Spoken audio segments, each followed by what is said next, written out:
Hello, and welcome to Was It Good, the podcast that reviews movies and TV shows. Today we are talking the latest video game adaptation, Fallout. I'm your host, Krisha, and I'm joined by. Ravi. Arjuna. And we are Was It Good? Wow. Are you. Surprise. This is shocking. At the 11th hour, switcheroo. Me and Arjuna are speechless. Actually, we're not because I'm talking right now. Kakarot. Nice. That's a good Dragon Ball Z reference right there. Let's jump right into it. Fallout. As I said, Amazon Prime, latest video game adaptations. Historically, very hard to do or make good adaptations, though recently we seem to have had a slew of decent to good ones. So let's just jump right into this. The Fallout show, this first season, a lot of it's centered around the dynamic between Thaddeus and Lucy. Lucy is sort of our protagonist, our main character. And obviously, we're in a post-apocalyptic world. Nuclear fallout. This is hundreds of years after present day. And so Thaddeus sort of represents this stunted adult, and Lucy is our overly optimistic underground vault dweller. So, and that I thought sort of was a great juxtaposition for this show, right? So, did it work for you guys, their interactions? Was it too funny? Did it take away from the tone of the post apocalyptic nightmare? Or did it work? Robbie, let's start with you. Well, I think you hit the nail on the head with, is it too funny? And I think it's not that is it too funny? Fallout as a video game series has always been what is the word I'm looking for? Satire. Satirical kind of like joke on an end of the world apocalypse type thing. And a lot of its history is obviously rooted in real life history in terms of, thank God, we have not had a nuclear war or whatever. But what I mean by that is in the early, 50s and 60s, they had there was in the United States, especially the idea of building bunkers. How does society survive? There were, tons of government initiatives and programs and things like that built around. So it is all kind of based on real things that were happening and actively going. They just took it to the extreme where it's well, what if it did happen? And what if we works the way that corporations tend to work in the real life? And that is what the video game series kind of follows and all the various Fallout. So I think they matched the tone of the video games very, very well. And in their own way, kind of made it itself kind of stand out. I'm not a big Fallout person. I've played the Fallout, I want to say 4. I haven't even finished it. I just played it and then just kind of got bored because I more action, fast-paced type things. Yeah, it's not quite your genre. It's not. Yeah, exactly. But I think the funny thing that was interesting is when the show came out, a lot of people went and started playing Fallout games.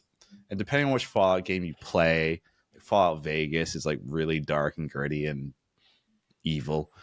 Some people are well, this just doesn't feel like the show, and I think that's a good thing. It stands out as its own thing, which is really good. So I liked the comedy. Nice. Yeah. I haven't played any of the games ever. So I have a real very basic understanding and knowledge of the game. I've read a Wikipedia plot summary of the general idea. So I kind of went into the show really blind. I heard a lot of great things. I heard you guys enjoyed it. And I really liked the tone because I think one of the biggest failures with video game adaptations over the years is how serious sometimes this stuff can be in terms of just the adaptation. They really just sometimes try to do a one-to-one adaptation when, a lot of video games inherently are kind of silly. In terms of just its concept. And I think when you try and make it a gritty drama, the Dark Knight of it all, if you will, the '08 Dark Knight, where everything must be super self-serious, I think video games kind of fell into that hole. So it was kind of nice to have this adaptation that was a little bit tongue-in-cheek, fun, but also gory, right? They certainly lean into the gore here.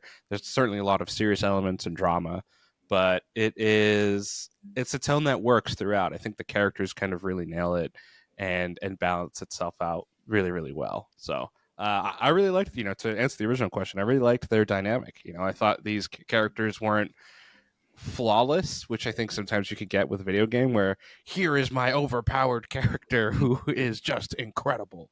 And they are both really, really flawed in a lot of ways. Particularly, Thaddeus, who is, I think, just a great character and individual who is like a coward and has some like real character growth, but isn't completely not a coward by the end of the show. So I really liked that a lot. Yeah, yeah. You guys, I'll second everything you said. Let me jump to this real quick because you both brought up some interesting points. Um, Wikipedia has Fallout listed as several genres: action, black comedy, drama, post apocalyptic, and sci fi western. If you had to only pick one of those to classify this show, because we've mentioned the comedy, it did really well in that, and that didn't really pull away from the other genres. In my opinion, it sort of hit. It hits all five of those very well. You could pick any of those, and boom, it works. But I'm putting both of you on the spot. You can only pick one. Which one do you pick to classify Fallout as?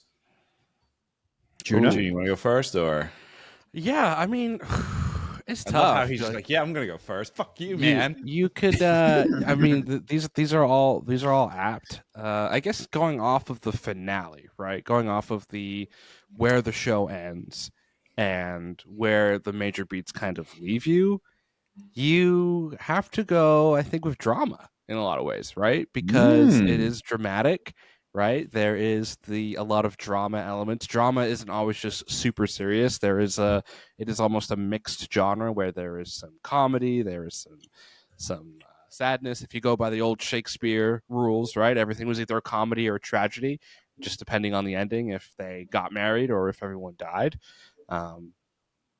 And I guess some characters died, but none of the main characters died. But nobody got married, so I would say drama. There is a intriguing drama to it all, and there is a lot of story that's still left to told. Obviously, we got a lot with Hank and how he was kind of the secret antagonist of the entire season, and now he's out on the loose, and the Ghoul and Lucy have teamed up to kind of take him on, and Thaddeus is now the big man on campus with the Knights and with the Brotherhood, and so there's all these intriguing elements. So I would say drama.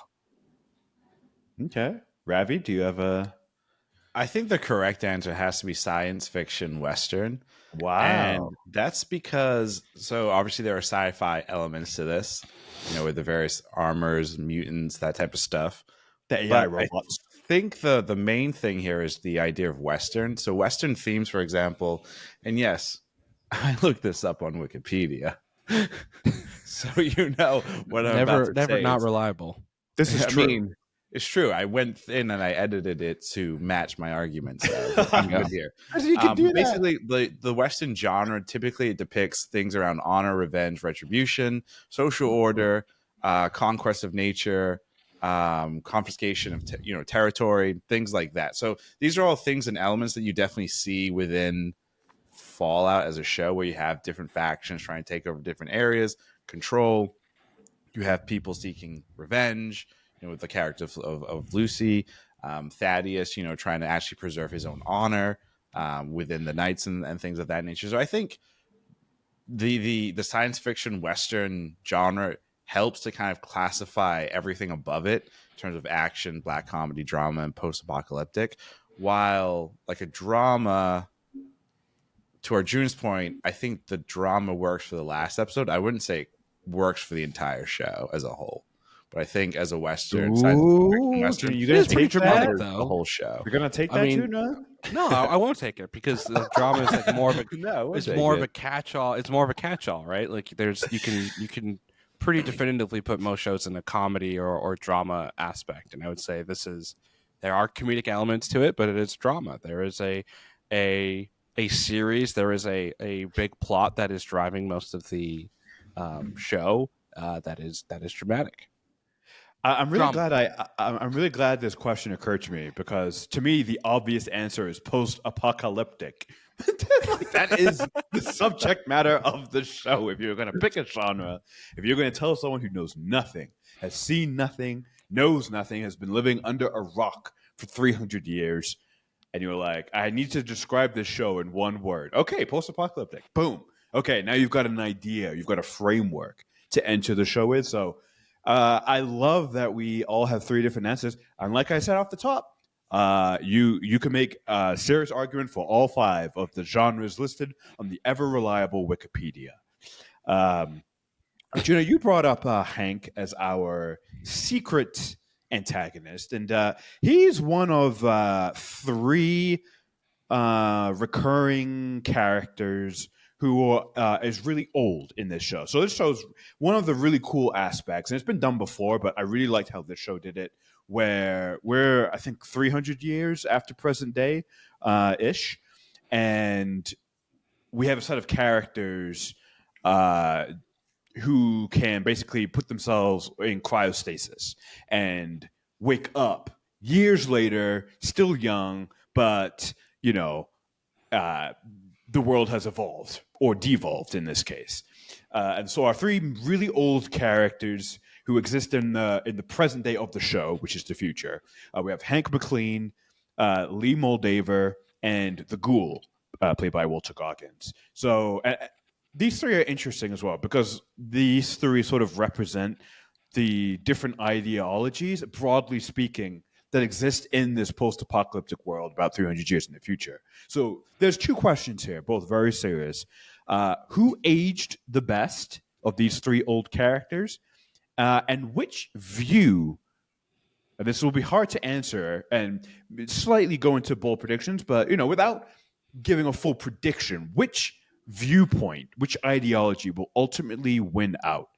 Because if there's one thing that Fallout has presented is that nothing is simple and happy endings are not guaranteed. So, Well, I mean that changes. Like, I mean, I already had my answer prior to you saying that last piece, and because you said that last piece, now I have to change my answer. Because originally I was going to say the Ghoul because love conquers all, but you're right. Yes, people do not get happy endings. I think the Ghoul. Actually, I'll stay with the Ghoul. I think the Ghoul will get what is his, if you will, in the sense that I think he'll get his revenge. His is very much like a revenge story, and I think Eastwood. Yeah, and we don't know how many seasons this is going to be, but I as always, I'm going to wish for only 3 seasons, so we get a nice little arc and everything, and Sure. that whole thing. But I'm sure this will be beaten to death because that's what we do with good shows now. So yeah, I want to see the Ghoul will definitely win, and I think he has aged the best, specifically around the mutants, because when you see other mutants like Lucy's mom, for example, you know, the Ghoul looks cool. He, in a weird way, they've made hideous monsters that are pretty much at their core pretty bad. The cool kid, which in itself is a whole discussion, and we won't touch that. Anyway. I mean, the ghouls are, real quick, the ghouls are interesting, right? Because of the factions, they're the ones who don't have a choice. What has happened to them has happened. You know, they don't. Nobody chooses to become a mutant, right? Or a ghoul. Well, but I mean, yeah, they're one aspect, but like vault dwellers, like Lucy as well, like she wasn't given a choice, right? She was born into this. Like, I mean, I feel like a lot of people weren't given choices. The people that made the choices in the Fallout world, right, are specifically the corporations, right? Like the head honchos, like the ghouls, you know, ex-wife or wife or whatever. She made a choice for her family and all that. So, yeah, I don't know if everyone in this world has or anyone has any choice really. Yeah, that's a fantastic point. Arjuna, which oldie is your bestie? Who aged the best, and which one will win? Which ideology, not which character? I mean, I know Ravi's a Twin Peaks fan, so I'm surprised he didn't go Hank here. because they especially I think I saw a couple internet articles about this when they did the de-aging on him in the flashback with Walton Goggins when he was human. His character, he really looks like his character from Twin Peaks. There, I think they even, I don't know if this is true, but they might have used some of the shots from that show to mimic some of his youngness there. That would be pretty cool. So I think he aged the best. He is an alum of many TV shows. Shout out to Twin Peaks. I believe he was also in Desperate Housewives for a few seasons as well. So he really mixes the genres here, just like the show. So he was born to play it. But in terms of the ideologies, I mean, I want to talk about Moldaver for a second because I think she very clearly is the ideology that loses out, especially because her and her entire faction seemingly are dead by the end of the season. I think they're very idealistic. They've adapted obviously to be a little bit more savage in this world, but I think, Christian, like you said just a few moments ago, like there are no happy endings, and I think because they're the most good, or they're the most let's get society back to the way it was. That's probably the first to die in the way it is, and that's why I kind of agree with Ravi. I think the Ghoul is going to win out, not because of his revenge, but because he's the best survivalist that there is out of anyone. Right? Hank has the resources to survive. He has the big corporations, the money. It's not like he came up with this. The Ghoul has like really scraped by for years and years and years and hundreds of years, and kind of by the skin of his teeth has survived. We see in the middle of the season he's like passed out and should die, but Lucy is the one that kind of gives him the vials to survive and to live. So he's had a little bit of luck for sure, but he is one of the greatest hunters seemingly around in this world, in this localized world, and has made a lot of money, as he says himself, and survived. And I think Fallout is a show about survival in a lot of ways. It's a So it does survival feel video like, game.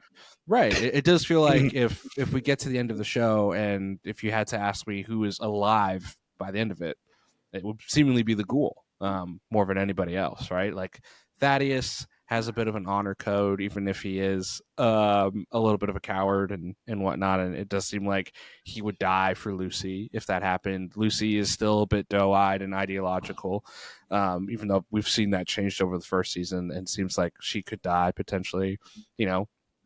Hank seems destined to die at some point just because he is a greedy motherfucker. And so I'm going to go with the Ghoul. Very nice. So you can't kill Walton Goggins. Like, that's just rude. It is rude, but I think for maximum impact, the show will kill Walter Hawkins. But I also think a lot of these characters are probably not going to make it.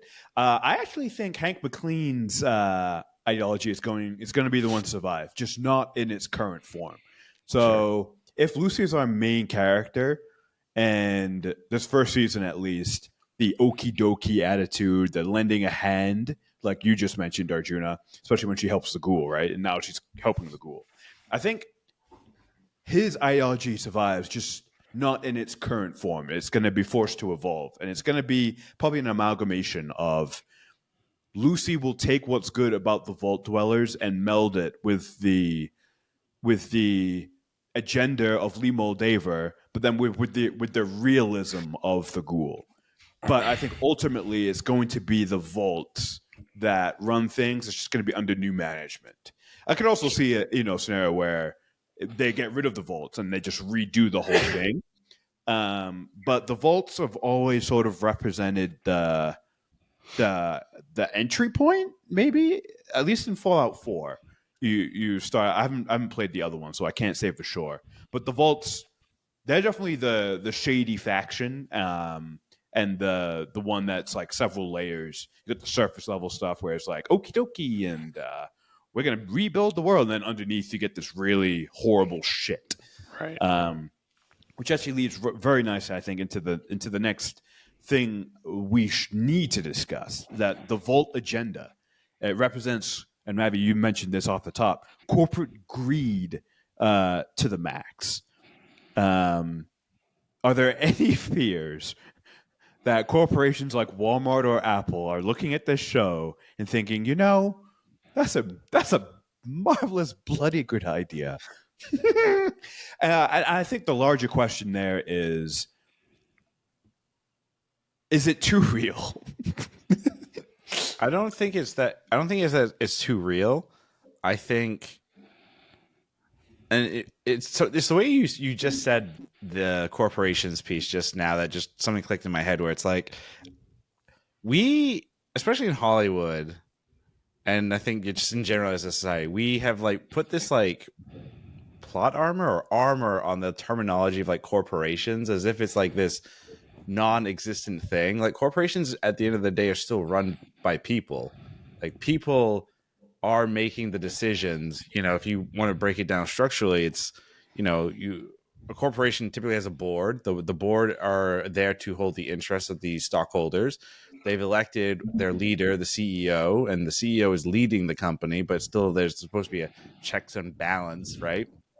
With the board and the CEO. And then at the end of the day, these are all people, right? These are people making that decision and those choices.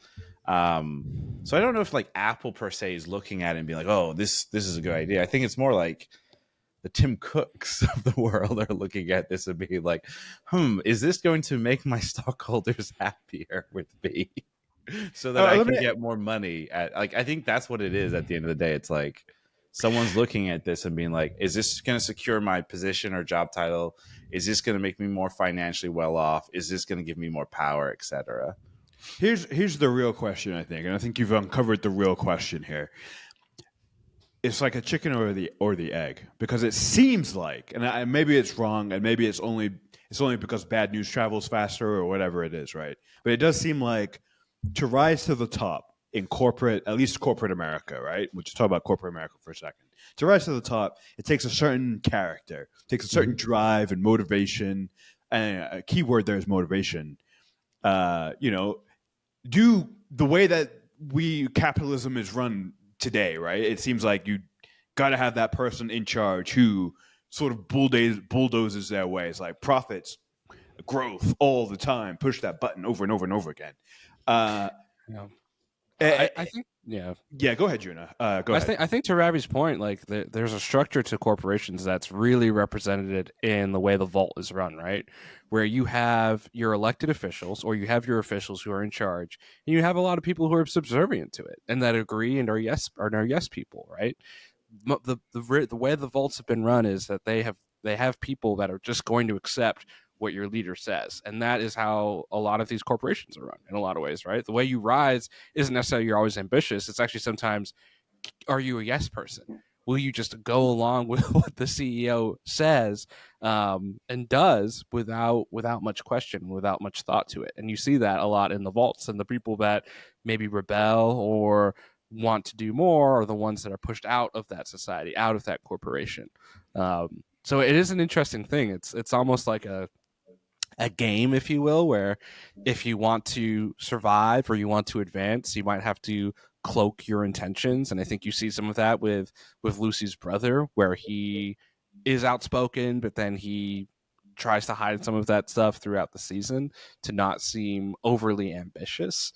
And even with one subplot I found really interesting in the show was with the vault that Lucy and Hank left behind, their kind of structure, right? The two that really wanted to be the leader went out and above and beyond, and they put up 10 flyers, which was a lot, right, for their society. And the person that ended up getting it was the person who had been in that position before and was from the other from Vault 31 originally, as we know, and whatnot. So again, I do think it's an interesting dynamic at play with all this stuff, and I think it does mirror corporations pretty well. So I think when corporations watch this, they'll just be like, "Oh, we're doing it right." That's the real fear. There was something almost like Pixar movie quality to this. Thinking specifically of like WALL-E, because Ravi mentioned it, right? Nobody really has a choice. You're born into this, but the people who do have the choice, they're the ones running the vault. They're the ones from Vault 31. And it is interesting because it's almost like they can raise generations of people to have that worker mentality. And there's a big argument.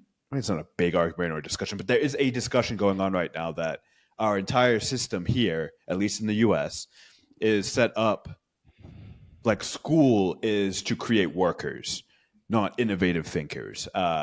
And so like the vault is the creators of Fallout, like the vaults is like their way of showing that we're already in a vault, potentially not to that level or that extreme, but it's like we are raised to think a certain way. We're influenced by our leaders and our teachers and our parents who are raised a certain way. So it is interesting when, and obviously this is during the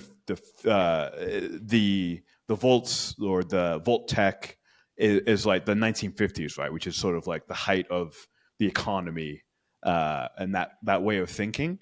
I don't know. I think it's a really the vault tech and the idea of corporations running things. It's not as like far fetched as we would hope that it is, or that the show represents. It's like Right. obviously it's heavily implied that Voltec is the one that like launched the nukes. I mean, that's like the next level, right? It's like, oh, to ensure our economic future, let's destroy the world. Like that's hopefully a step too far. Let's hope that's the line in the sand that corporations don't cross. But who knows? I mean, corporations already do that, though.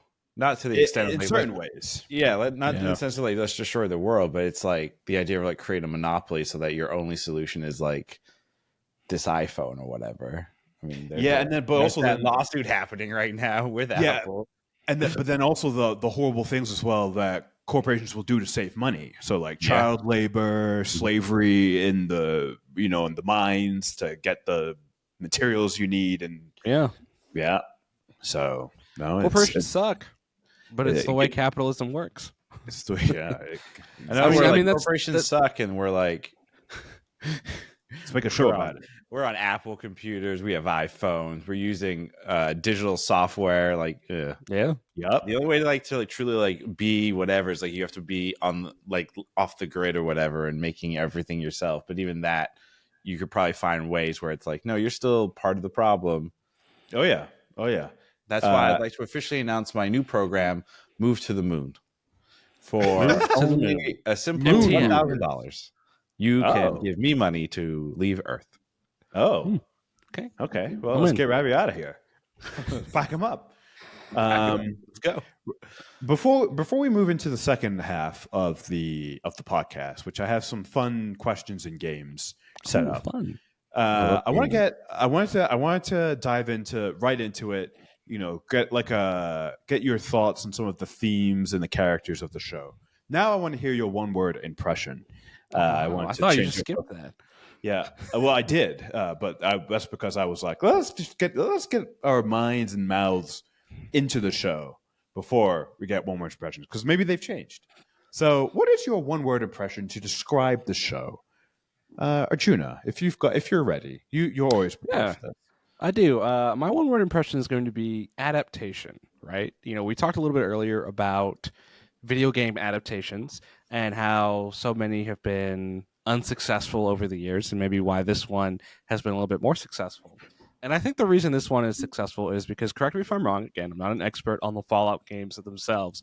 This is an original story within the lore and universe of the video games. And I think that's actually a really smart way to do an adaptation, where you're not doing a one-to-one, where you're not taking a video game, where you're not taking a story that works well when you're playing it and then trying to make it into a medium where you're just watching, but taking the elements, taking the world and universe that do exist, peppering that in for fans so that the fans who play the games are like, I know what this means, I know what that means, but making something, I think, seamlessly, as someone who's, again, not played the games, works really well as a newcomer to this series of like, wow, this is a story that works. This is an interesting concept. This is, the story is right, the plot is right, and everything like that. So I just think it's a very successful adaptation, and it's one that I don't think we see a ton, where it is if it's not a one-to-one adaptation, it's something that maybe contradicts old lore from video games or something. This really threaded the needle of being something that I think everybody from any kind of walk with their, in terms of their familiarity with Fallout, whether you've been a day one player, played all the games, or you've never even heard of the series before, you can still kind of come in and enjoy the series in different ways. I think that's just really great and successful, and makes it cool. Has the show made you want to check out the games? A little bit, for sure, yeah. I think we're just reading about the games. There seems to be a lot of RPG elements to them. Yeah. Again, I believe the first two games are very different from the other games as well. Like they were older, almost like text-based types of RPGs. They were top-down RPGs released in '97. Yeah, so that seems pretty cool. So I definitely want to check it out. I think there's also a new game coming out, so part of me wants to maybe just hold off for the new. I think it's Fallout 5. It's supposed to be coming out, and like after they come out with the next Elden Rings. So I'm you mean not Elden Ring, Elder Scrolls. Elder Scrolls, yes. Speaking of corporations, Bethesda, not a completely. Well, actually, here's a direct quote. Here's a direct quote from Bethesda game director Todd Howard. He told IGN in June 2022, we'd expect at least 5 to 6 years before the Elder Scrolls 6 release, so say 2028, and then a similar duration for Fallout 5. This would be around 2033, 2034. That's fine. I have so many video games to catch up on. Maybe I'll be caught up by then. Yeah, but here's the thing: Bethesda's recent track record is, I'm just gonna say it, it's dog shit. And I was a huge Bethesda fan. There was a time period where they could not miss, but they've missed quite a bit recently. Starfield. Ravi, what is your one-word impression? Mine's going to be adaptation. Yours is dolphin? No, fan. Oh, fan. Yeah. Yes. Fan is what mine's going to be. Specifically because of a quote. I'm all about quotes today. Specifically, a quote from Jonathan Nolan, who is, as one of the creators of the show, writer, director. He dismissed the notion of catering to fans as a fool's errand, advocating instead for prioritizing personal happiness over attempting to understand and fulfill the desires of others. And this was a direct quote he told T3 magazine, that when asked about like how are you catering the show to fans, and this was a quote specifically after the release of The Last of Us, where The Last of Us, video game adaptation is a direct kind of like one-to-one for the most part. He basically was saying, in a nutshell, he's saying, we're not going to just cater to fans. We need to cater to like everybody. And that's the thing I think the show has really succeeded and gambled on, is the idea of like not taking one of the video games and just straight up adapting it, but building on the world. And I think Fallout allows you to do that, as opposed to The Last of Us. I don't see how you create like another story within The Last of Us world without, essentially dog shitting on fans. And the thing with The Last of Us is like, I only played, I think, the first third of the game, because again, not my cup of tea in terms of gameplay. But the game plays out like a TV show, like a movie in a way, right? Where there's you doing a little bit of the physical action, some choice management here and there, but it's pretty kind of like TV movie essentially. While this is a huge world that you can kind of run around and play in. So I think what they did with it is great. And I think this is one of those very rare exceptions where the fan base did not come for anyone with pitchforks. Like we are all very overwhelmingly positive. Yeah, we're very aware of like the comic book fan bases, the big sci-fi IP fan bases, where the quote core fan will shit on whatever series because it's not exactly what they want. The Lord of the Rings fans, I can't stand those fucking people. I was trying to be generic with my nope, we're calling them out. Specificity. My counter to you is give it time. What did you wait for season 2? I said give it time. Give it till season 2 and season 3 come out, and then let me know. Let me know what the response is. Arjuna will be that one fan, with especially his, like. I mean, pitchfork. I mean, He doesn't even play Fallout. I mean, you mentioned Jonathan Nolan. We have to bring up his other famous adaptation and show. We don't. Westworld, which again had an amazing Don't first paint season. this. Was touted as the next Game of Thrones for HBO. Like it was a real thing. And then it did 3 more seasons, and it progressively got worse. Like Game of Thrones? Like, real quick though, was that quote "Westworld is the next Game of Thrones"? Was that before season 8 of Game of Thrones or after season 8 of Game of Thrones? Because depending on when the quote was, it was before. It could be pretty accurate. Well, that's fair. But I mean, even when Game of Thrones got bad quality wise, I think the quote was more directed to the numbers that it pulled for HBO. That first season of Westworld pulled Game of Thrones-esque numbers. And so it was viewed kind of as a Game of Thrones replacement in a lot of ways. Like, this is going to be the next Sunday, big Sunday show. And then it was not. Quick tangent, because HBO is another corporation under Warner Brothers? Yes. Sure. Anyway, I don't fucking know anymore. peak HBO was Game of Thrones and then Westworld. And it just seems like, just an observation, they just have never recaptured that magic. I mean, so my Sundays are now, I'm very, and maybe this is because I'm getting older, but my Sundays are very much like, I look forward to last week with John Oliver. Wow, you are old. Holy shit. And like just recapping and seeing what fucked up shit is going on in the world and what government is going to attempt to censor whatever, or what fast food chain is blaming their endless shrimp instead of corporate greed. Oh man, wow. Endless shrimp. Holy shit. Oh, wow. My one word impression is going to be immersion. I was very immersed in this world. In fact, I was sad when it was over. I felt it was a world I loved. I binged it in like 2 or 3 days. And it was a world that I loved.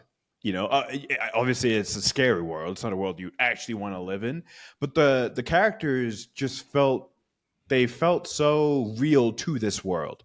If any of those characters existed in this world, you'd be like, this is not believable at all. But in this world, in the Fallout world, the Fallout TV show world, they not only worked, they were likable. And like Arjuna said, all of them very flawed, big flaws. And that made them more likable to me. It was funny. I went on, I don't know why I do this. I went on Reddit, and a lot of people were shitting on Thaddeus. And I think they failed to see, they were like, oh, he was so boring and one-dimensional. First of all, he wasn't boring. Second of all, the one-dimensionality is the point. He's not actually one-dimensional, but that's the way, when you live in a post-apocalyptic world, you don't have enough freedom of thought and time to be multi-dimensional. You're one-dimensional because you're just trying to fucking survive. And so I really like these characters. It's sad because, and I was sad when the show ended, and I wasn't sure why at first, and then I thought about it. Season 1 characters are dead. They're all dead because none of them are going to be the same. They've all grown. They're all going to be different in season 2. There's like I thought like a really sweet naivete with our main characters, Thaddeus and Lucy. That naivete is dead. Their innocence is gone.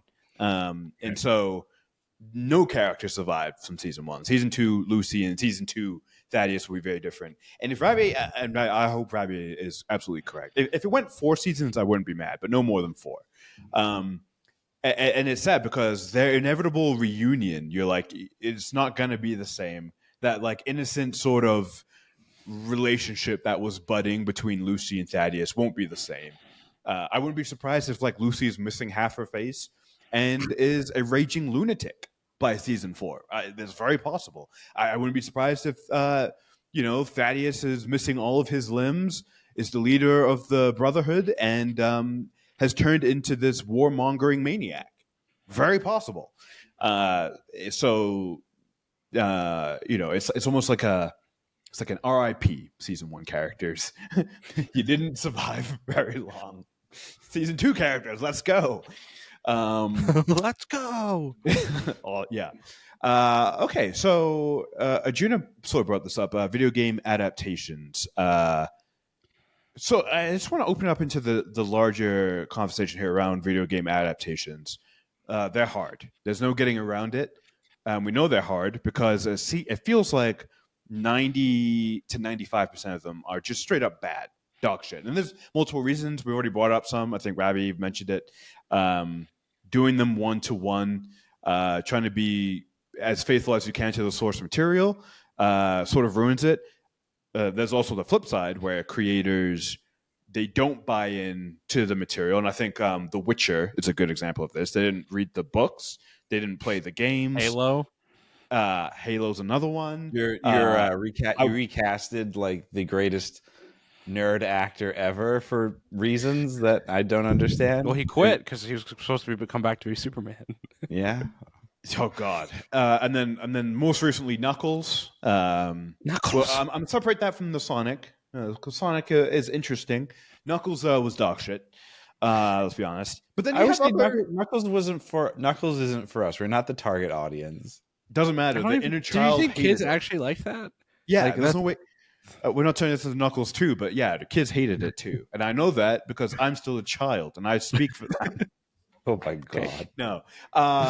But then we've got some recent ones, and Ravi, you mentioned Last of Us, and I think the reason Last of Us gets brought up is because it feels like the first one that nailed it. And it was interesting. I wasn't sure I was going to watch Fallout, and then Ravi was like, "We need to do a pod on this," and I was like, "Okay." My first question was, "How does this compare to Last of Us?" Because that's the most recent good video game adaptation. And I said better, and my mind was blown. I was like, "How? How's anything in the top Last of Us?" I love that show, and it did. Fallout. Spoiler. Wow, Fallout bold. in my opinion, did top Last of Us. Different reasons. I think it's easier for a show like Fallout to top Last of Us. But why? Why are video games so hard to do? Why? And new reasons. We already mentioned some. I want a new reason. I think because I just did a quick video game adaptation search thing, and I think the thing that stands out the most is I don't think it's that they're bad. I think it's the format in which you do it that is bad. Yeah, if that makes sense. So, for example, I would say as a whole, this is a general statement. Video games adapted into movies as a whole are bad. I think video games adapted into series as a whole is still significantly better than what you get with. It's a good distinction, yeah. With than movies, and I think you can take it a step further where when you're talking a video game that takes place in a playground video game, i.e., Fallout, Cyberpunk. Some Warcraft. stuff within Halo if you're not doing the Master Chief story. So, for example, there's Forward Onto Dawn, which was like a 2012 TV web series or whatever, and that is far superior than what we got with the Halo show. But the Halo show is a one-to-one of the Master Chief story, and again, when you do that, it's tricky because it's not even a one-to-one. They take his fucking helmet off. No, like, but they take liberties, right? You're talking about a very specific character, and because you're talking about a specific character that many people have put a ridiculous amount of hours into, it's just difficult. Like they should have done a story about Steve in the Halo universe. Like that's like where you kind of fail there. But then like The Last of Us, they kept it one-to-one, so it works. Fallout, they're playing in the playground. So. You brought up a really good point. Let's just real quick. I'm not going to name them all, but just to name a few other video game adaptations: Gran Turismo, Assassin's Creed, Tomb Raider, Uncharted, Final Fantasy. One that did work, Warcraft. One that worked maybe back in the day but doesn't hold up, Mortal Kombat. So there's been tons, right? And a lot of those I totally forgot about until I did a Google search. Good point though on the distinction between the show and the movie format. The show format does feel newer. Before the recent streaming stuff, it feels like all of it's been movies. But Yeah. Arjuna, do you have any thoughts on why video games Yeah, are I hard? mean, I think to bring it back to corporations, Ravi's point about I think it being a series, it had to wait until we were more in a streaming model, I think, than like a cable model. I don't think a lot of these shows would work as like a 22 episode show on the CW, a la like the Arrowverse type of shows. Like, could you imagine if Fallout was done on the CW? And that goes to the corporations in terms of the investment within these properties. Like, we are in the IP era of content, and so some of the biggest IPs are on the video game medium, and in the video game format. Right, these are some of the most recognizable brands just because of the amount of hours people have spent with it. So you have a rabid fan base immediately. So I think corporations now then want to invest in that type of stuff. Right, so they're taking the really big ones, and you're not just getting Joe Schmo off the street. You're getting like a Jonathan Nolan, right, to adapt this, who is a TV veteran, who has done really big shows before. You're putting these shows on an HBO, right, a prestige kind of premium cable Or network, Amazon. where you're giving them a lot of money, a lot of resources, which they haven't necessarily had before.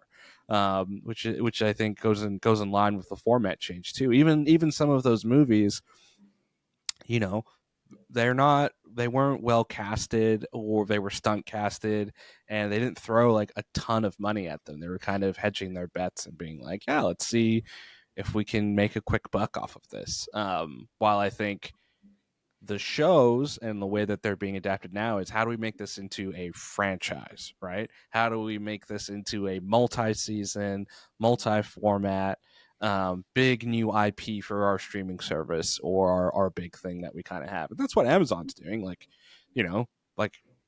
Amazon's reaped the benefits. They've created a game.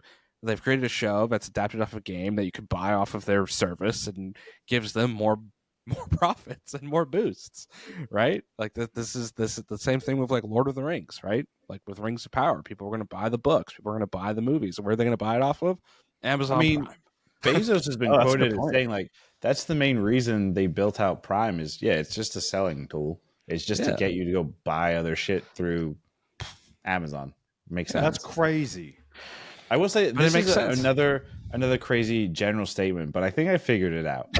If you're a studio and you're listening to this and you want to make a video game adaptation, it's very simple. You have just two rules. If you're following a video game where there is one main character, there's no customization, it's this person, this character, and their story, you have to do a one-to-one adaptation. There is no creative whatever. There's no going outside the lines. There's no taking the helmet off.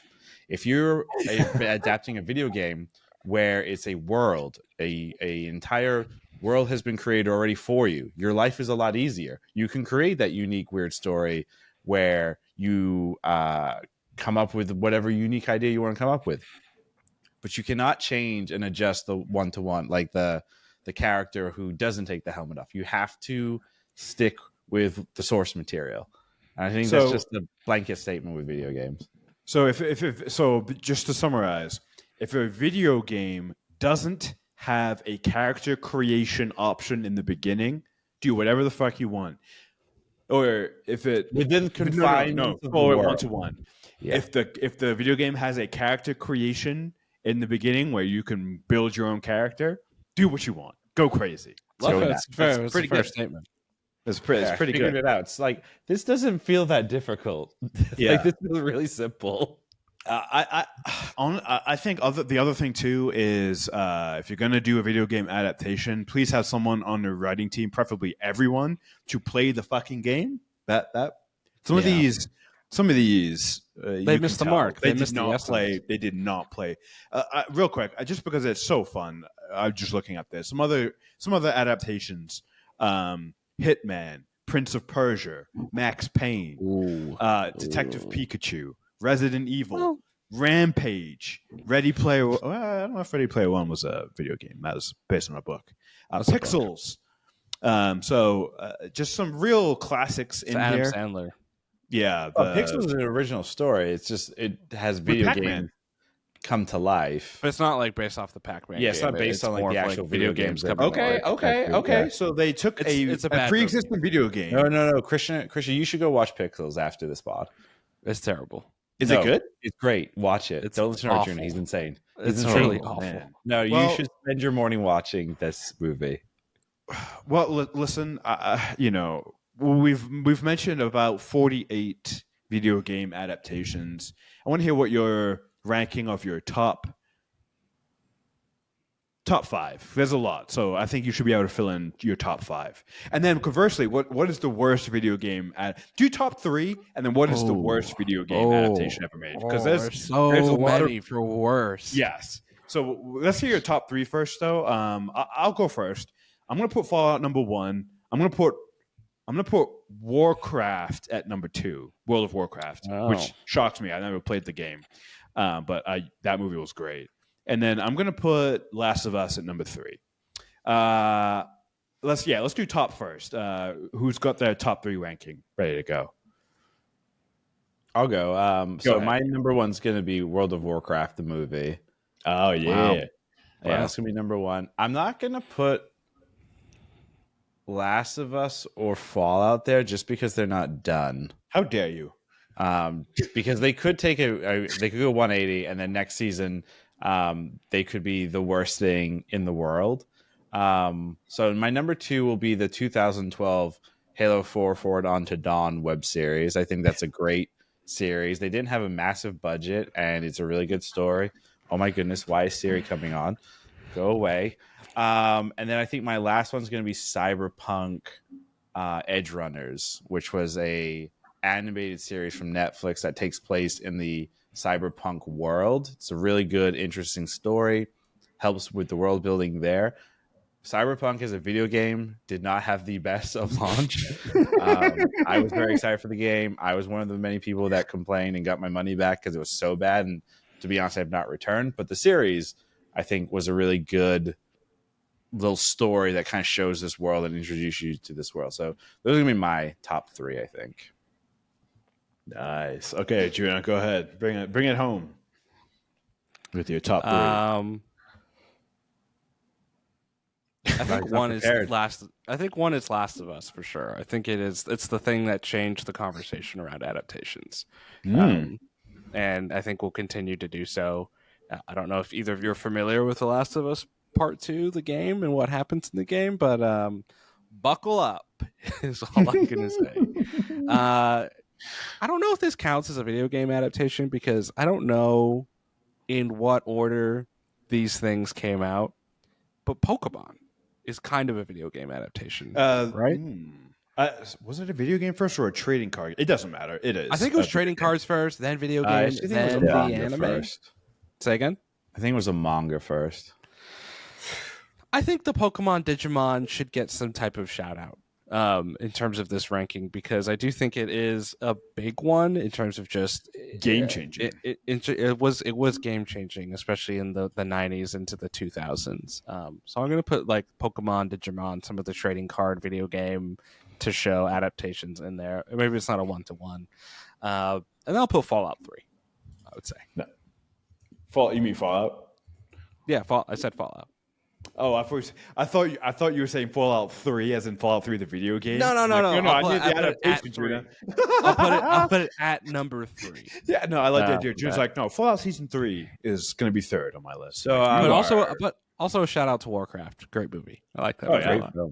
I've actually So rewatched it. real quick, so Pokemon, Arjuna is correct. Pokemon was a video game first. The video game Game Pokemon Boy? Red and Green was released in Japan in '96, and then in '97 is when the series came out and the manga came out. What about the When did trading, trading cards? cards come out? The trading cards 'Cause dropped.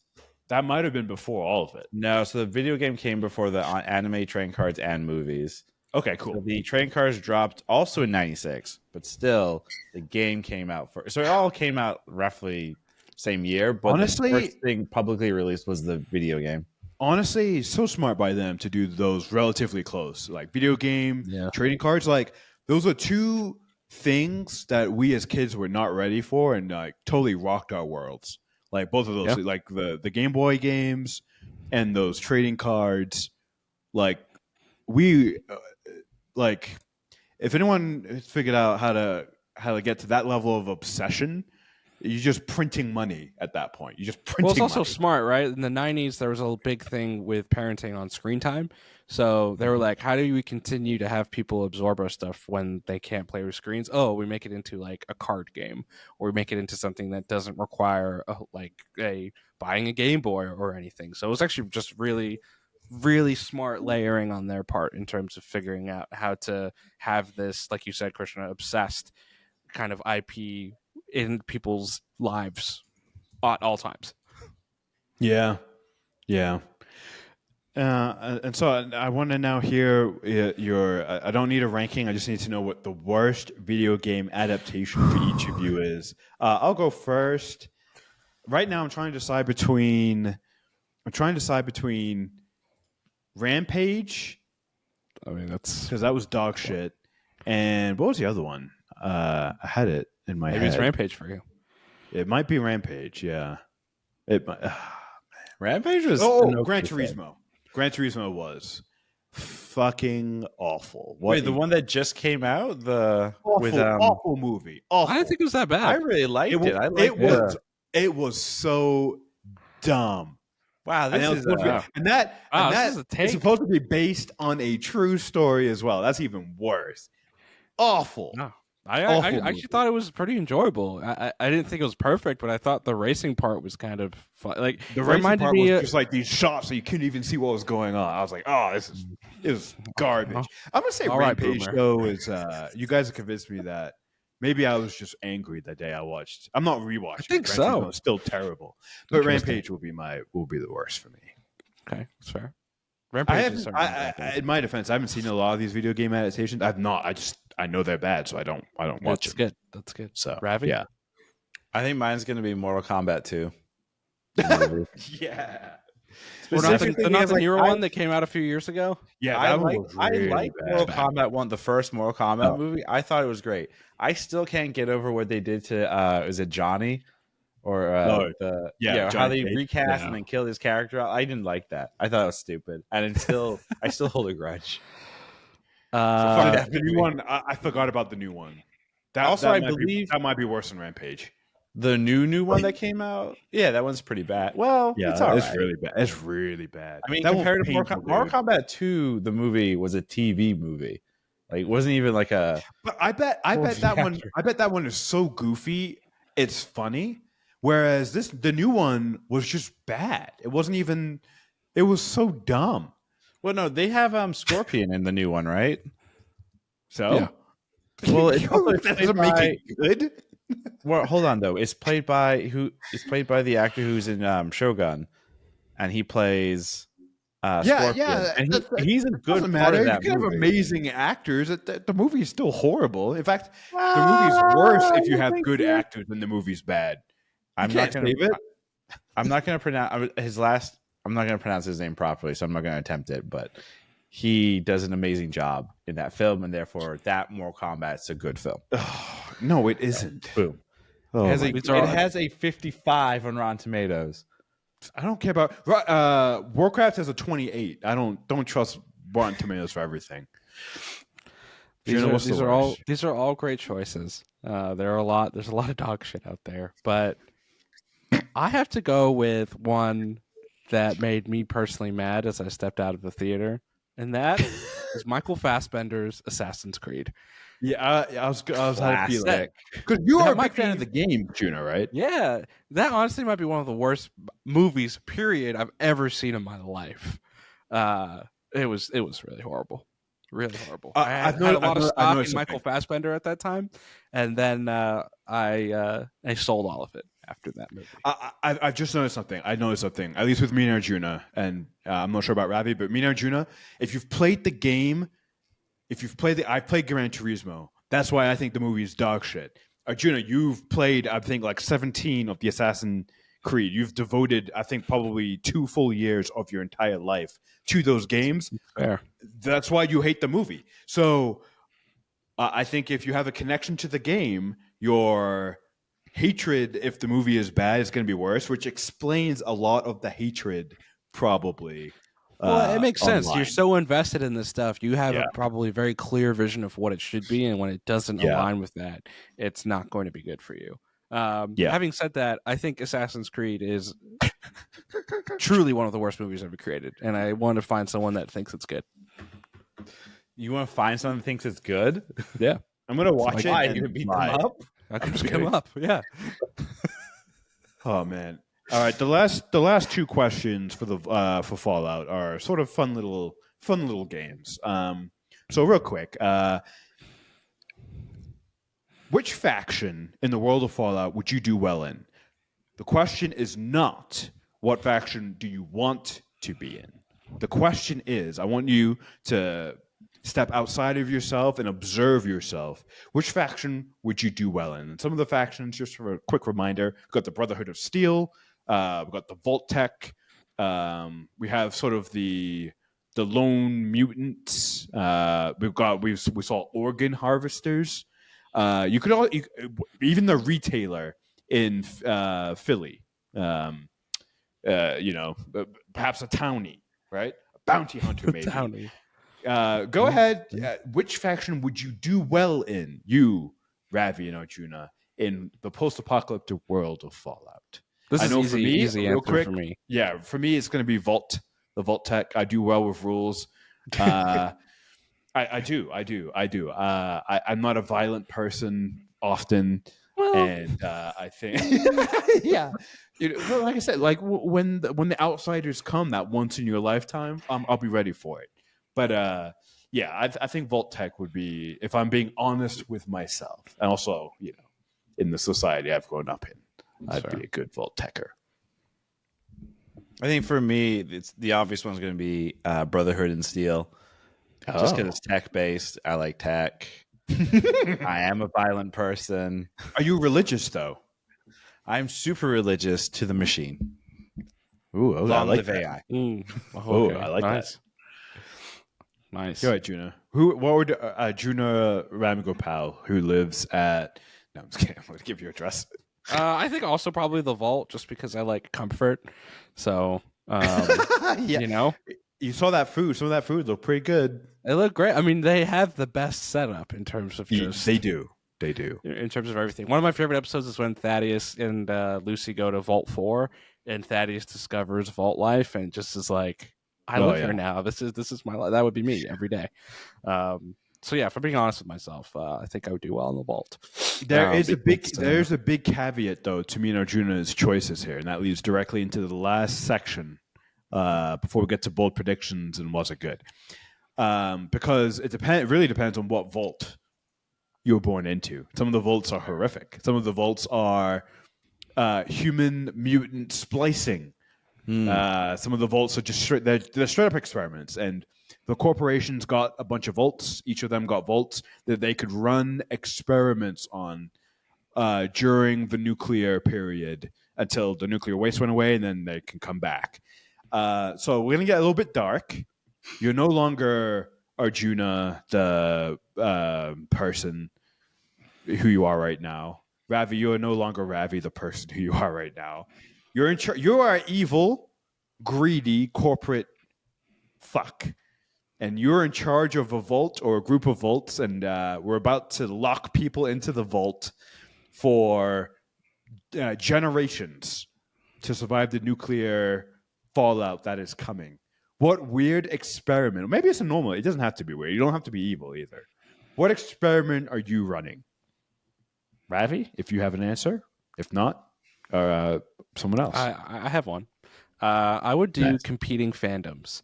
So I would pair up people who have competing. So like a Patriots fan has to marry a Jets fan, and they have a child. My God. And I would want to see which fandom the child picks. Like Star Wars, Star Trek fan, they have to pick one of the stars. And I would want to run this experiment for generations to generations to see which fandom would ultimately survive, right? Which is the one that is destined to be the one that rules out and lives on forever. We would be able to answer the question of what is the strongest fandom. I hate to be that person to like bring it into like the real world and make it super dark and depressing. But I think the sports fans, whatever team, whoever has the biggest people, whatever, would be the ones to win. Because unfortunately, Sure. we've had in real life sports fans kill each other, right? Over shit. I'm not aware of any like Star Trek versus Star Wars fans that have like committed murder over it. Not So I yet. think all of That's the why we'd find like out. Star Trek, Star Wars fans, they'd be wiped out, and I think it would just be the sports fans. And then my gut would say the whatever baseball fan or teams are left would be the ones at the top or the ones kind Baseball? of dictate. Yeah, because those are unfortunate. Those are the ones where you have the majority of like these horrific violent outbreaks. Really? Baseball's like considered statistically number one. You, my friend, need to learn about soccer Well, hooliganism. I'm saying specifically in the United States, Fair. baseball, soccer. Yes, if you look at the world as a whole, soccer is definitely number one. I There's think football fans would be the ones only because the most abuse happens on the Super Bowl. So, I think the football fans are the one, probably the most alcoholism with that fan group. So wait, Arjun, dark. as this is, I mean, the other thing though is like if you are in charge of this vault and you want a more level playing field, I would say you'd also have Oh to yeah. you'd have to ban any kind of alcohol. Yeah, Oh for yeah. sure. That's- And yeah, you would that's also have to interesting. control. I would also need to control like the who wins, right? Because it's like it's very easy to pick a team that's always winning. So you'd have to really balance it out. So you'd actually have the sports continuing somehow. Yeah, yeah. Like it would be manipulated, right? Like I would create it with AI or something. So that's the way to do it. I love it. That's my experiment. Wait, All and then right. you would also have new content coming out as well. Exactly. Yeah, so it's like, okay, here's a J.J. Abrams Star Wars shitty movie, Arjuna, and then I like think you here's a just J.J. Abrams shitty Star Trek movie. Arjuna, you need to develop this into a proper pitch and start shopping it around Hollywood. This is a good reality show because it works in like tandem with like real like you could pitch this to Prime or maybe to a Disney to have on like Yeah. ABC because they obviously Disney has ESPN and has like Monday Night Football. Like they have sports that they broadcast. They have the Star Wars and things. So like it ties into their ecosystem. That's true. Create this as a pitch. Put it out there. Oh man. That's fine. Mine's gonna be I don't know why, but I think it would be hilarious to tell people that get into the vault, that first generation, that they're being blasted to the moon, and make them think that they're living on the moon. And this is the really fucked up part. And in like 5 generations, they'll develop the strength to breathe on the moon's atmosphere. Oh my god. Oh my lord. Wow. That is Just to up see there. like so and it's one of those things where it's like you have 5 generations and the doors are going to open no matter what, so you need to start practicing so that you can like breathe on the moon and see if maybe somehow they develop the ability to consume something beyond oxygen and what kind of weird experiments and things they come up with to like live on the moon without shelter and stuff, because it's not just oxygen, it's also you need to figure out you would melt, right? Or you freeze, because there's obviously no atmosphere. So like either do humans force mutation or something, or what they come up with. But I think that would be pretty funny. Wow. Love that. Okay. Just because we're crunched for time, mine real quick would be I think we would try and put people into robot bodies, and so that when the period ended, my vault would win. Would come out, would be hulking robots with human consciousness, So you'd be automaton. and we would live forever. And From we Hellboy. would take over. We would make everyone robots, and we'd all look the same. So there would be no reason for strife or fighting. And that is, hopefully we clip that. We put it on social media because I'd love to know what other people think, what other weird experiments they run. Maybe not. Maybe it's too dark. I'll let the producer decide. Real quick, let's run through bold predictions. We know season 2 is coming. Season 1 left off at a very interesting place. We want bold predictions, not what you think is going to happen, what probably won't happen, but could happen. Oh, yes. Oh, my bold prediction for season 2 of Fallout is that everyone will die. No, I'm just kidding. My bold prediction, again, without knowing the source material, I know they're going to Vegas, which is one of the video games, I'm pretty sure, is that we will be introduced to um, something even crazier than we saw in season 1, right? Again, not knowing really anything about this show, like we've had weird mutant ghouls, we've had like cannibals and organ harvesters. I think there will be something that is even more outrageous. Like I'm just gonna go with it. I think we're gonna get aliens in season 2. That they're gonna introduce full on aliens, and that we've already met some alien characters, and maybe even some of our main characters are aliens. Aliens. That's my bold prediction. Wow, that is bold.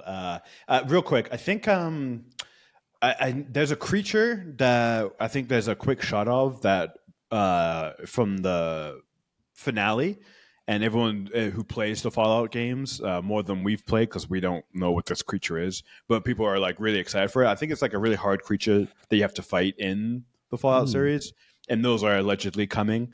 So maybe they'll be introduced as aliens. Probably not, though. Just so you know. Rafi, do you have a bold prediction? What is Yes. bold? So I do know this about the games. And the games that have come out so far, they take place in the continental United States. There is some rumblings and history of what's happened to the rest of the world, but there is no kind of external forces. There's no like England coming in and being like, want some tea? Nothing like that. But my bold prediction for season 2 is they're going to kind of shatter that boundary, and we are going to either start following new characters outside the United States, or we're going to have characters from outside the United States kind of come into America, and that's going to introduce obviously a whole new kind of world thing, something to kind of go beyond just this, because I might be wrong in what I read, but I believe this, in terms of the timeline of Fallout, is the latest thing. So like the other games or the video games that have come prior to this take place previously. Oh, So interesting.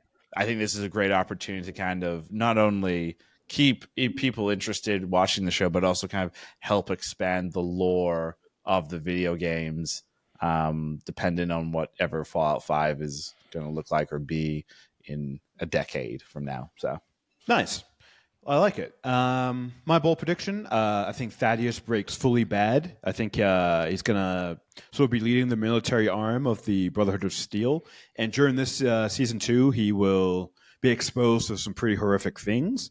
And I think by the end of season 2, he is fully embodying the military might of the Brotherhood of Steel. And he's going to become straight up antagonist to Lucy and the Ghoul.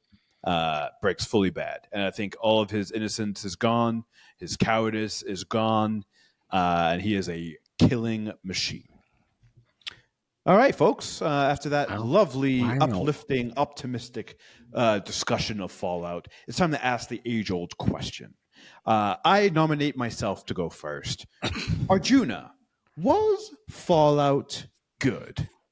Yes, it was. I was pleasantly surprised at how good and how much I enjoyed it. I am looking forward to a season 2 of the show that we'll probably get in 2027 or something, because that's how long it takes to make TV shows these days. But that's okay, because there's plenty of other things to consume in that time. Ravi, was Fallout, the TV series on Amazon Prime, TM, good? I know we're crunched for time, so I'm going to give a long explanation as to why my answer is ultimately, based on everything that we have said and discussed, has to be good. It was good. Yes, it was good. Oh, wow. I'm shocked. Oh, wow. Really? I was the one who said to watch it. Anyway, Krishna, was Fallout, the return of Prime, good?